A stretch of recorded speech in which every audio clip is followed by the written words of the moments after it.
Much has been said about Katharine Hepburn's scandalous private life, but there's one lover that sparked more controversy than all the rest.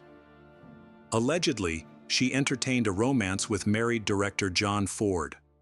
On his deathbed, Hepburn went to visit him, and their conversation was recorded.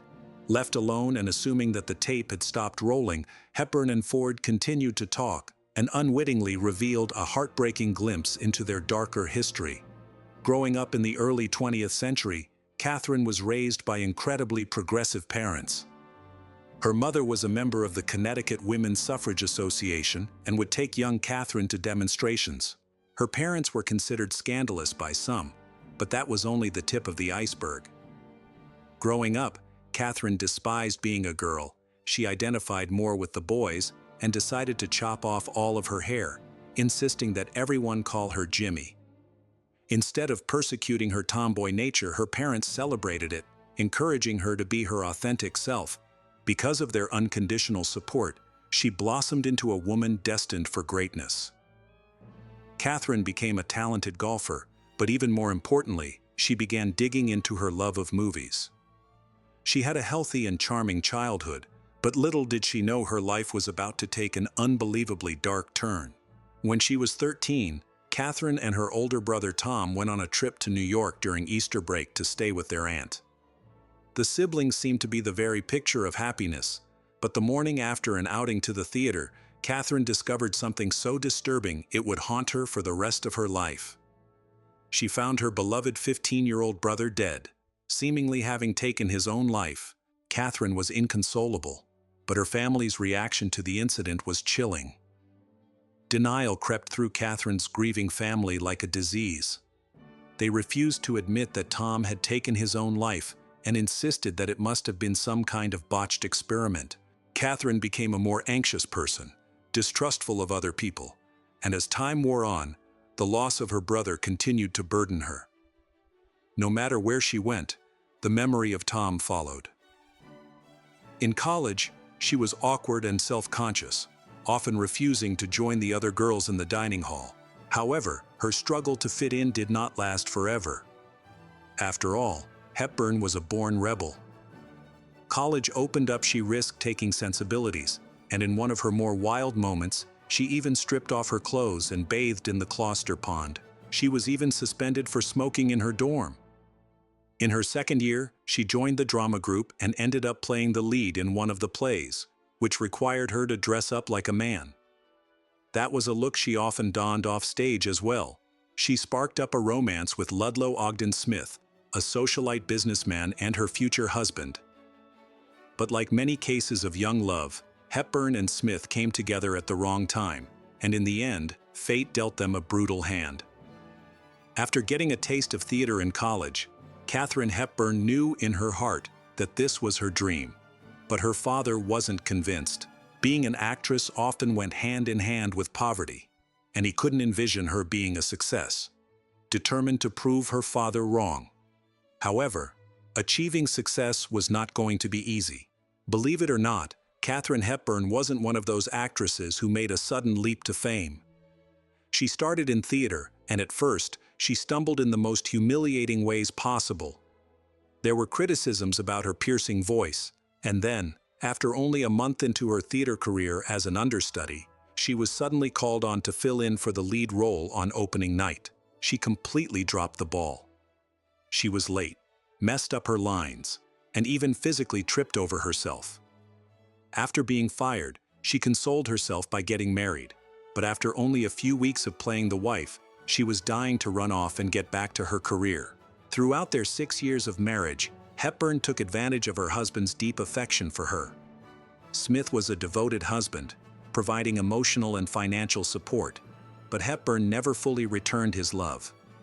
Her true passion lay in the theater, and despite her efforts, she struggled to keep a job, often being dismissed by theater companies. In 1931, she confronted playwright Philip Barry about why he didn't cast her in his play, and his brutally honest response deeply hurt her. However, Hepburn was resilient.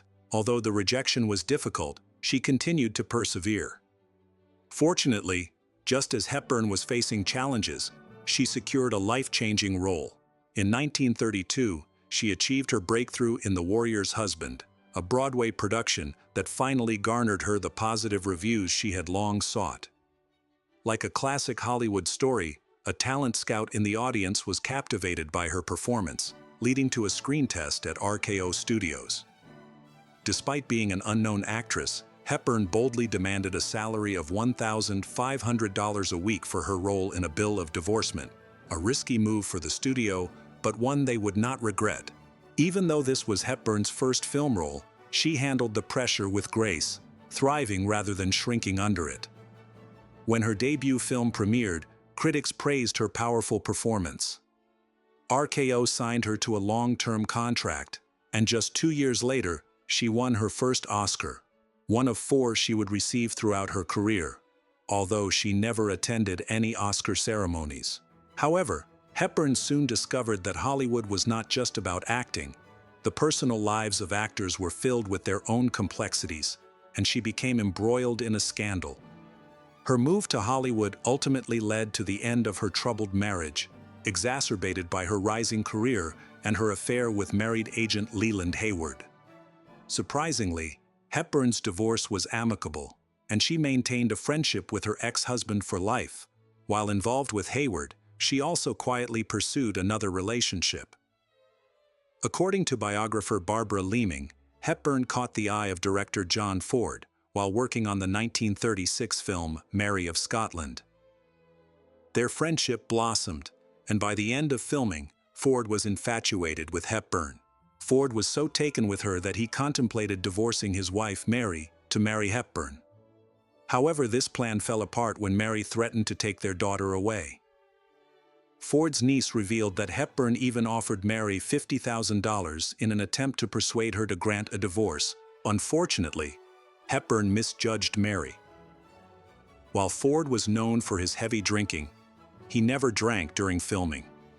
However, during production, Hepburn received a frantic call from producer Cliff Reed, informing her that Ford had unexpectedly gone on a drinking binge. The actress hurried to Ford's house and found him alone and heavily intoxicated. In an effort to help him, she forced him to drink whiskey and castor oil, but to her horror, this combination made him extremely ill. She feared she had nearly killed him and realized she couldn't save him from his self-destructive ways. As she waited for her troubled director, her other lover, Leland Hayward, grew increasingly impatient.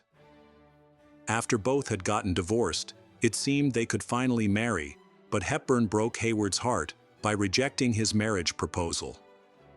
Turning down a powerful man like Hayward had serious consequences. He cut off his support for her, having originally promised her a role in the play stage door, but withdrew it after feeling betrayed. By 1936, Hepburn's career took a downturn, with 4 consecutive unsuccessful films. Her prickly personality also turned the press against her. She could be abrasive and rude, loathing interviews and refusing autographs. This behavior earned her an unfortunate nickname, Katharine of Arrogance. Audience support began to fade as critiques of her unconventional style and masculine demeanor grew. Realizing how fickle Hollywood could be, Hepburn sought a role in the highly anticipated film Gone with the Wind, only to be insulted by producer David O. Selznick, who claimed she lacked the sensuality needed for the character. Distressed, Katharine Hepburn temporarily distanced herself from Hollywood's harsh critiques, leading her to her next romantic interest, Howard Hughes. They had been introduced by mutual friend Cary Grant, and Hughes had become infatuated with Hepburn. During a 2-week run of Jane Eyre in Boston, Hughes took her on several dates, and they made an interesting couple, a millionaire aviator and a glamorous actress. Although Hughes wasn't your typical romantic partner, he complimented her in a unique way. However, Hepburn still yearned for Ford and hoped he would leave his wife, a hope that never materialized. By May 1937, growing tired of waiting, she made a bold decision to move in with Hughes. Their life together was filled with luxury, including yachts and airplanes, riding high on Hughes's recent record for circling the globe. Yet, no amount of wealth could guarantee them true love. After his accomplishment, Hughes surprised Hepburn by proposing during a trip to visit her family in Fenwick. But Katharine Hepburn was not ready to give up her independence so easily. And she had one final test for him. Family meant everything to Hepburn, so before she could consider marrying Hughes, she wanted to see if he could appreciate what she valued, her family and her hometown. Upon arriving in Fenwick, it became evident that Hughes despised the visit. More troubling was his behavior. He seemed uninterested in her family and came across as arrogant and rude. This solidified her decision. Hughes returned to the West Coast alone. After appearing in the 1938 film Bringing Up Baby, Hepburn became labeled as box office poison, a tough blow for a struggling actress, forcing her back to the stage in the successful production of The Philadelphia Story. Thanks to her generous ex-boyfriend, she had the film rights tucked away. Thanks to her outstanding performances, Hollywood was eager to adapt The Philadelphia Story into a film. This time, Katharine Hepburn took control of the project. She sold the rights to MGM, the top studio in the industry, but that was just the beginning. Hepburn had a clear set of demands. She was determined to reclaim her status as a leading actress. She ensured that she would star in the film, alongside two legendary actors, Cary Grant and James Stewart. The movie was designed to revitalize her image and win back the audience's affection. It was a clever strategy, and only a sharp-minded actress like Hepburn could orchestrate such a remarkable comeback. When the film premiered, her hard work paid off. The Philadelphia Story was a huge success, and her career was back on track. But she wasn't finished proving her worth. Hepburn was a bold and assertive woman, and her next project was a romantic comedy titled Woman of the Year. Once again, she took charge, gaining more power in the process. She chose George Stevens as her director and Spencer Tracy as her leading man. Little did she know that meeting Tracy would change her life. Many consider Spencer Tracy to be the love of Hepburn's life, and Woman of the Year marked the start of their passionate but complicated romance. Hepburn was instantly attracted to Tracy, but initially, he wasn't as taken with her. Their on-screen chemistry captivated audiences, leading studios to cast them together repeatedly, but the reality of their relationship was much more complex. Their performances were so natural and filled with meaningful glances that audiences began to suspect something deeper. To protect their reputations, studios tried to keep their affair under wraps, which only fueled rumors. Almost everyone in Hollywood knew the scandalous truth. Tracy was married, and his relationship with Hepburn intensified his feelings of guilt due to his Catholic faith. He struggled with personal demons, blaming himself for his son's deafness, believing it was a punishment for his sins. As time went on, Tracy's struggles worsened, and Hepburn was there to support him. She understood that he would never leave his wife for her, as his commitment to his religion prevented it. Tracy spent less time with his wife and children, often staying in rented rooms or motels. Their love could never be publicly acknowledged, and they were forced to keep their relationship secret. Tracy faced anxiety, depression, and addiction, and Hepburn described him as tortured. Their relationship took a toll on her career. By the 1940s, she devoted much of her time to helping him with his insomnia and drinking issues. In many ways, she became a maternal figure for him, but when it came to having children, she openly stated that she never wanted to be a mother. Despite her self-proclaimed selfishness, Hepburn's unwavering devotion to Spencer Tracy was a notable exception.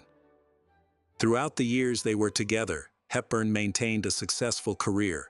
Unlike many actresses of her time, she managed to remain relevant as she aged, adapting to roles that interested her. In the 1950s, she even ventured into Shakespeare. However, the 1960s brought significant challenges, particularly as Spencer Tracy's health deteriorated. She took a 5-year break from acting to care for him. They eventually reunited for their 9th and final film together, Guess Who's Coming to Dinner, in 1967. It was a bittersweet experience. Hepburn won her second Oscar for her performance, but just 17 days after filming wrapped, Spencer Tracy passed away on June 10, 1967. Hepburn was by his side, honoring their secret relationship by not attending his funeral. She only revealed the truth after Louise Tracy's death in 1983. While this well-known Hollywood love story appeared straightforward, some suspected deeper secrets were involved. Throughout her life, Katharine Hepburn faced criticism for her boyish looks, fashion choices, and masculine demeanor. She showed little interest in marriage or children, leading the media to speculate about her abuse, questioning whether she was a lesbian. This speculation intensified when she was linked to Spencer Tracy, with some suggesting their relationship was a cover for their true orientations. Some speculated that Katharine Hepburn was a lesbian and Spencer Tracy was gay. Tracy's struggles with depression are often attributed to his repressed feelings. Despite the rumors, Hepburn and Tracy shared a unique bond that overcame many obstacles. After Tracy's death, Hepburn dealt with her grief in her own way, embracing the spotlight rather than retreating from it. She won her third Oscar for her role as Queen Eleanor of Aquitaine in The Lion in Winter, though she was indifferent to the accolade. As she aged, Hepburn's relationship with the press evolved. She became more open, even participating in a lively 2-hour interview with Dick Cavett in 1973 that showcased her vibrant personality. Katharine Hepburn was unapologetically outspoken. She advocated for birth control and abortion rights and was candid about her atheism in a Hollywood that often emphasized religion. In 1973, she reconnected with filmmaker John Ford, who was writing a book about him. During their recorded conversation, Ford expressed his love for Hepburn, to which she responded warmly, suggesting a deeper connection than many had realized. Ford passed away later that year. As Hepburn aged, many of her friends and contemporaries disappeared, but she remained a formidable presence. Even in her 80s, she was active, playing tennis almost daily, and exploring new hobbies like painting. After her brother's death, she made a surprising decision. She changed her birth date to match his, effectively making herself 2 years older. This secret remained until she revealed her true birthday in her autobiography. In the spring of 1993, Hepburn's health began to decline after she was hospitalized for exhaustion. 3 years later, pneumonia struck her hard, and by 1997, her health was failing.